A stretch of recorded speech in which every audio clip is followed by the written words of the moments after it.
사무엘기 상권. 사무엘과 계약궤와 필리스티아인들. 제1장. 사무엘의 탄생. 에프라임 산악지방에 춥 쪽에 라마타임 사람이 하나 살고 있었다. 그의 이름은 엘카나였는데 에프라임족 여로함의 아들이고 엘리후의 손자이며 토후의 증손이고 추읍의 현손이었다. 그에게는 아내가 둘 있었다. 한 아내의 이름은 한나이고 다른 아내의 이름은 푸닌나였다. 푸닌나에게는 아이들이 있었지만 한나에게는 아이가 없었다. 엘카나는 해마다 자기 성읍을 떠나 실로에 올라가서 만군의 주님께 예배와 제사를 드렸다. 그곳에는 엘리의 두 아들 호프니와 피느하스가 주님의 사제로 있었다. 제사를 드리는 날 엘카나는 아내 푸닌나와 그의 아들 딸들에게 제물의 몫을 나누어 주었다. 그러나 한나에게는 한 몫밖에 줄 수 없었다. 엘카나는 한나를 사랑하였지만 주님께서 그의 태를 닫아 놓으셨기 때문이다. 더구나 적수 푸닌나는 주님께서 한나의 태를 닫아 놓으셨으므로 그를 괴롭히려고 그의 화를 몹시 돋우었다. 이런 일이 해마다 되풀이되었다. 주님의 집에 올라갈 때마다 푸닌나가 이렇게 한나의 화를 돋우면 한나는 울기만 하고 아무것도 먹지 않았다. 남편 엘카나가 한나에게 말하였다. 한나, 왜 울기만 하오? 왜 먹지도 않고 그렇게 슬퍼만 하오? 당신에게는 내가 아들 10보다 더 낫지 않소? 실로에서 음식을 먹고 마신 뒤에 한나가 일어섰다. 그때 엘리 사제는 주님의 성전 문설주 곁에 있는 의자에 앉아 있었다. 한나는 마음이 쓰라려 흐느껴 울면서 주님께 기도하였다. 그는 서원하며 이렇게 말하였다. 만군의 주님, 이 여종의 가련한 모습을 눈여겨보시고 저를 기억하신다면 그리하여 당신 여종을 잊지 않으시고 당신 여종에게 아들 하나만 허락해 주신다면 그 아이를 한평생 주님께 바치고 그 아이의 머리에 면도칼을 대지 않겠습니다. 한나가 주님 앞에서 오래도록 기도하고 있는 동안에 엘리는 그의 입을 지켜보고 있었다. 한나는 속으로 빌고 있었으므로 입술만 움직일 뿐 소리가 들리지 않았다. 그래서 엘리는 그를 술 취한 여자로 생각하고 그를 나무라며 언제까지 이렇게 술에 취해 있을 참이요 술 좀 깨시오 하고 말하였다. 그러자 한나가 이렇게 대답하였다. 아닙니다, 나리. 포도주나 독주를 마신 것이 아닙니다. 저는 마음이 무거워 주님 앞에서 제 마음을 털어놓고 있었을 따름입니다. 그러니 당신 여종을 좋지 않은 여자로 여기지 말아 주십시오. 저는 너무 괴롭고 분해서 이제껏 하소연하고 있었을 뿐입니다. 그러자 엘리가 안심하고 돌아가시오. 이스라엘의 하느님께서 당신이 드린 청을 들어주실 것이요 하고 대답하였다. 한나는 나리께서 당신 여종을 너그럽게 보아주시기 바랍니다 하고는 그 길로 가서 음식을 먹었다.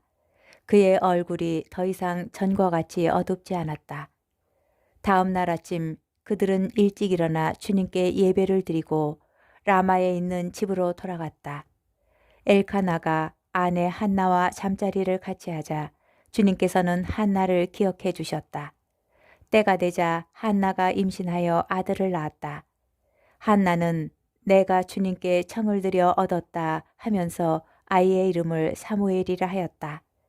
남편 엘카나가 온 가족을 데리고 주님께 주년 제사와 서원을 드리러 올라가는데 한나는 올라가지 않았다. 한나는 남편에게 말하였다. 아이가 젖을 뗄 때까지 기다렸다가 그 아이를 데리고 가서 주님께 보이고 언제까지나 그곳에서 살게 하겠습니다. 그러자 남편 엘카나는 아내에게 이렇게 말하였다. 당신 좋을 대로 하구려. 아이가 젖을 뗄 때까지 기다리시오. 주님께서 당신의 말씀을 이루어 주시기만을 바랄 뿐이요. 그리하여 한나는 집에 남아 아들이 젖을 뗄 때까지 키웠다. 아이가 젖을 떼자 한나는 그 아이를 데리고 올라갔다. 그는 3년 된 황소 한 마리에 밀가루 한 에파와 포도주를 채운 가죽 부대 하나를 싣고 실로에 있는 주님의 집으로 아이를 데려갔다. 아이는 아직 나이가 어렸다.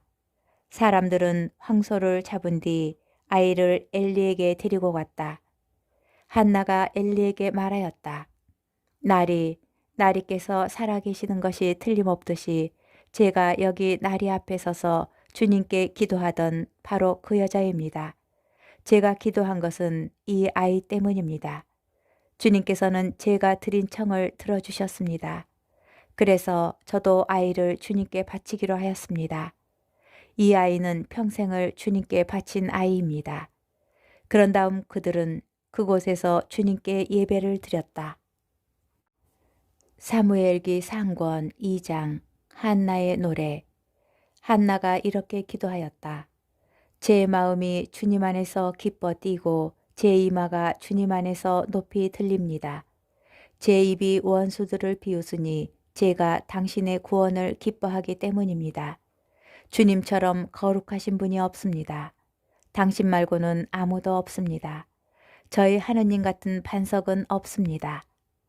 너희는 교만한 말을 늘어놓지 말고 거만한 말을 너희 입 밖에 내지 마라. 주님은 정녕 모든 것을 아시는 하느님이시며 사람의 행실을 저울질하시는 분이시다. 용사들의 활은 부러지고 비틀거리는 이들은 힘으로 허리를 동여맨다. 배부른 자들은 양식을 얻으려 품을 팔고 배고픈 이들은 다시는 일할 필요가 없다. 아이 못 낳던 여자는 7을 낳고 아들 많은 여자는 홀로 시들어간다. 주님은 죽이기도 살리기도 하시는 분, 저승에 내리기도 올리기도 하신다. 주님은 가난하게도 가멸게도 하시는 분, 낮추기도 높이기도 하신다. 가난한 이를 먼지에서 일으키시고 궁핍한 이를 거름 더미에서 일으키시어 귀인들과 한자리에 앉히시며 영광스러운 자리를 차지하게 하신다. 땅의 기둥들은 주님의 것이고 그분께서 세상을 그 위에 세우셨기 때문이다. 주님께서는 당신께 충실한 이들의 발걸음은 지켜주시지만 악한 자들은 어둠 속에서 멸망하리라. 사람이 제 힘으로는 강해질 수 없기 때문이다. 주님이신 그분께 맞서는 자들은 깨어진다. 그분께서는 하늘에서 그들에게 천둥으로 호령하신다. 주님께서는 땅끝까지 심판하시고 당신 임금에게 힘을 주시며 기름 부음 받은 이의 뿔을 높이신다. 엘리의 아들들. 엘카나는 라마에 있는 자기 집으로 돌아갔으나 아이는 엘리 사제 앞에 주님을 섬겼다. 엘리의 아들들은 불량한 자들로서 주님을 알아모시지 않았고 백성과 관련된 사제들의 규정도 무시하였다. 누구든지 제사를 드린 다음 고기를 삶고 있기만 하면 사제의 시종은 살이 세신 갈고리를 손에 들고 냄비나 소치나 가마솥이나 도가니에 찔러 넣었다. 갈고리에 꽂혀 나오는 것은 무엇이나 사제가 제 것으로 가졌다. 그들은 실로에 오는 모든 이스라엘 사람에게 그런 짓을 하였다. 게다가 국기름을 태우기도 전에 사제의 시종이 와서 제사를 바치는 사람에게 말하였다. 사제님께 구워드리게 고기를 내놓으시오. 그분이 받으시는 것은 삶은 고기가 아니라 날고기요. 그러면 그 사람이 시종에게 국기름을 먼저 살라 바치고 나서 당신이 바라는 만큼 가져가시오. 하여도 지금 당장 내놓으시오. 그러지 않으면 억지로라도 가져가겠소 하였다. 그리하여 주님 앞에서 이 젊은이들의 죄가 매우 커졌다. 그 자들이 주님의 제물을 업신여겼기 때문이다. 사무엘이 실로에 머무르다. 사무엘은 어린 나이에 아마포 에봇을 두르고 주님을 섬겼다. 그의 어머니는 해마다 남편과 함께 주년 제사를 드리러 올라올 때면 그에게 작은 예복을 지어 가져왔다. 그러면 엘리는 엘카나와 그 아내에게 주님께서 이 여인이 바친 예물 대신 이 여인에게서 난 후손으로 그대에게 갚아주시기 바라오 하며 복을 빌어주었다. 그런 다음 그들은 고향으로 돌아갔다. 주님께서 한나를 돌보시니 한나가 임신하여 아들 셋과 딸 둘을 더 낳았다. 어린 사무엘도 주님 앞에서 자라났다. 엘리와 그의 아들들. 엘리는 매우 늙었다. 그는 자기 아들들이 온 이스라엘 백성에게 온갖 짓을 저지르고 만남의 천막 어귀에서 봉사하는 여인들과 잠자리를 같이 한다는 소문을 듣고서 그들을 꾸짖었다. 어쩌자고 너희가 이런 짓들을 하느냐. 나는 너희가 저지른 악행을 이 모든 백성에게서 듣고 있다. 내 아들아, 안 된다. 주님의 백성 사이에 퍼지는 고약한 소문이 나에게까지 들리다니. 사람이 사람에게 죄를 지으면 하느님께서 중재하여 주시지만 사람이 주님께 죄를 지으면 누가 그를 위해 빌어주겠느냐. 그러나 그들은 아버지의 말을 들으려 하지 않았다. 주님께서 그들을 죽이실 뜻을 품으셨기 때문이다. 한편 어린 사무엘은 주님과 사람들에게 총애를 받으며 무럭무럭 자라났다. 엘리의 집안은 망한다. 하느님의 사람이 엘리를 찾아와서 말하였다. 주님께서 이렇게 말씀하십니다. 내 조상의 집안이 이집트에서 파라오의 집안에 속해 있을 때에 내가 나 자신을 그들에게 나타내 보이지 않았느냐. 나는 너의 조상을 이스라엘의 모든 지파 가운데에서 내 사제로 선택하여 내 제단에 올라와 향을 피우고 내 앞에서 에봇을 걸치게 하였다. 나는 내 조상의 집안에 이스라엘 자손들의 화제물을 모두 맡겼다. 그런데 너희는 어찌하여 나의 처소에서 바치라고 명령한 제물과 예물을 무시하느냐. 너희는 자신을 내 백성 이스라엘의 모든 예물 가운데 가장 좋은 몫으로 살찌웠다. 그렇게 너는 나보다 내 자식들을 소중하게 여긴 것이다. 주 이스라엘의 하느님 말씀이다. 나는 일찍이 내 집안과 내 조상의 집안에게 내 앞에서 영원히 살아갈 수 있으리라고 분명히 말하였다. 그러나 이제 결코 그렇게 하지 않겠다. 주님의 말씀이다. 나를 영광스럽게 하는 이들은 나도 그들을 영광스럽게 하지만 나를 업신여기는 자들은 멸시를 받을 것이다. 이제 그 때가 온다.